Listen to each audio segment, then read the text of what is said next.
Welcome back, Mr. Chandrasekhar. In a recent newspaper article, you have said that the ruling establishment is hopelessly out of touch with the pulse of the nation.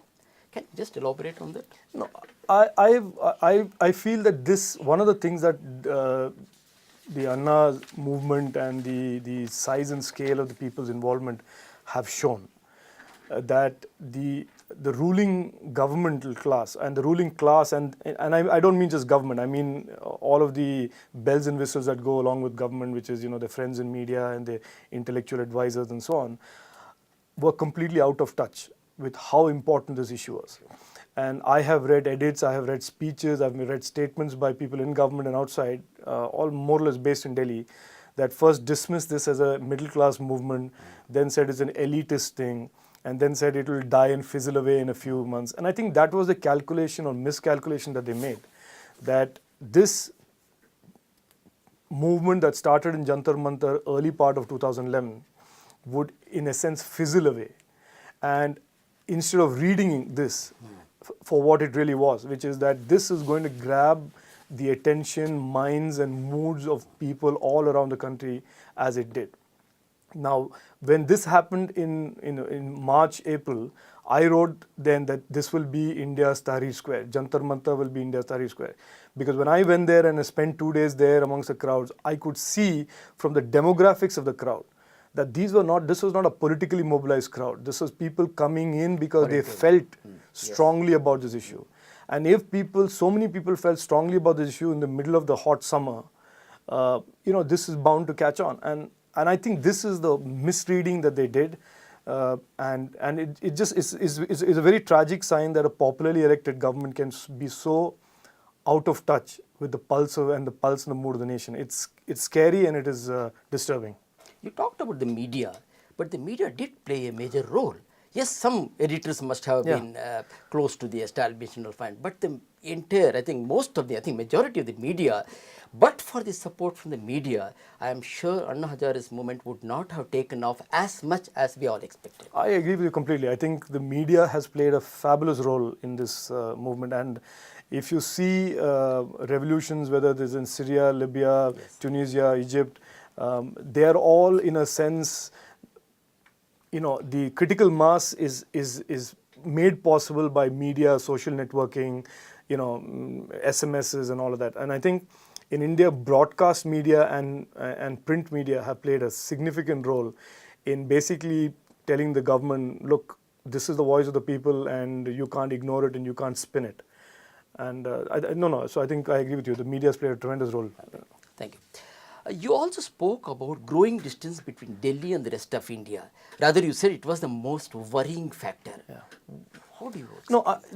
What I just referred to this issue of pulse, and I think Delhi, unfortunately, is beginning to sound and look like a country that's very far away from the rest of India. I mean, I think I have never spent Delhi so much time in Delhi as I have when I was in Parliament, and increasingly, while there are so many good people who are normal, residents of Delhi, there is clearly a clique in Delhi, which is what I call the ruling establishment, that sort of feeds off, and they live in this make-believe world, which is very, very different from what the real issues and challenges of India are. I mean, so that scares me, that Delhi, instead of being what Pandit Nehru conceived as a hotbed and centerpiece of idealism and nationalism and, the idea of India, being the fountainhead of the idea of India, has in a sense started resembling, because of the vested interests and the politics and the businessmen, and it started resembling something that is very, very, very, very far away from what most of us would want as an idea of India. So that disturbs me. That disturbs me because, whether you like it or not, Delhi is the capital and is the political capital and the source of all the power and administrative discretion and power. So it is important that Delhi gets reformed and Delhi has the ability to listen to alternate voices coming in from the rest of India, as opposed to being an island cocooned, and impervious to the concerns and problems facing people of India. So that worries me and that bothers me, and I think it bothers many, many people, and it should bother all of us. But if you have to change it, all of us have to work to change it. Mr. Chandrasekhar, yes, people are really fed up with the form of governance. Where do you think the fault lies? Who is to blame? The political class, the bureaucracy, or the citizens themselves? No, all of us. I think we have allowed this drift. And look, what do we mean by governance?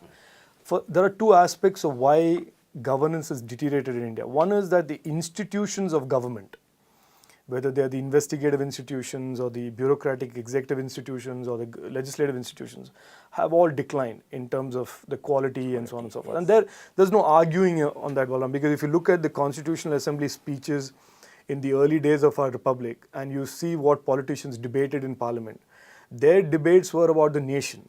Their debates were never about a community, caste, or a particular agenda. They really place India at the top of their agenda. If you look at the bureaucrats of the yesteryear, they were bureaucrats who believed that they were bureaucrats because of a sense of public service. They weren't there to be ruled. They all joined IAS and IPS at that time like that. They joined out of a sense of national service. I mean, I still believe that the only place that philosophy still exists, in some sense, is still the armed forces. Because they do it out of a sense of service. Absolutely. So government was always about a sense of service and about a sense of, serving the people and the nation.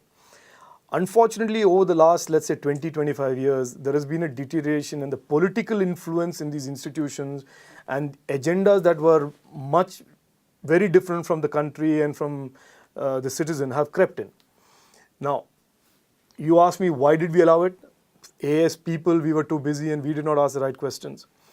B, politicians, of course, because nobody was asking the right question, did what they wanted to do. And C, the media, in some sense, the media, which is the watchdog on behalf of the people, also went to sleep a little bit, in my opinion, didn't ask the right questions. So all of us are to blame. But I said, like I always say, history is history. The future is the future. I think what we need to do is all of us work together, collectively, to say, look, we want a new India, if not for ourselves. Okay, we are stuck with what we have. At least for the next few generations of children, let them at least be proud of India that they live in. Mr. Chandrasekhar, the general comment we always hear is, like citizens, like leaders. Don't you think that, again, citizens to blame, we don't go out and vote, and when we vote, we usually vote for a party without looking into who the candidate, that's what you explained. Yeah. No, I agree. I think, see, voting, in my opinion, is a powerful tool for us. And we have to see it that way, we have to understand it that way, and therefore exercise it with caution, questions have to be asked, and we should not get intimidated. You see, one of the things is people are scared of politicians because of the power that they represent.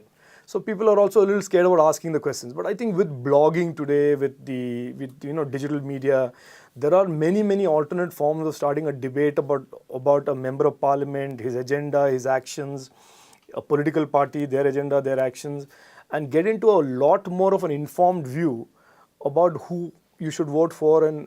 But voting is necessary. I mean, there is no question of you engaging in any discussion about this country if you don't vote. You should not. As a matter of fact, you should disqualify yourself from being a whiner or a complainer if you don't vote. Yes. You are effectively disqualifying yourself from a debate about India and its future if you don't vote.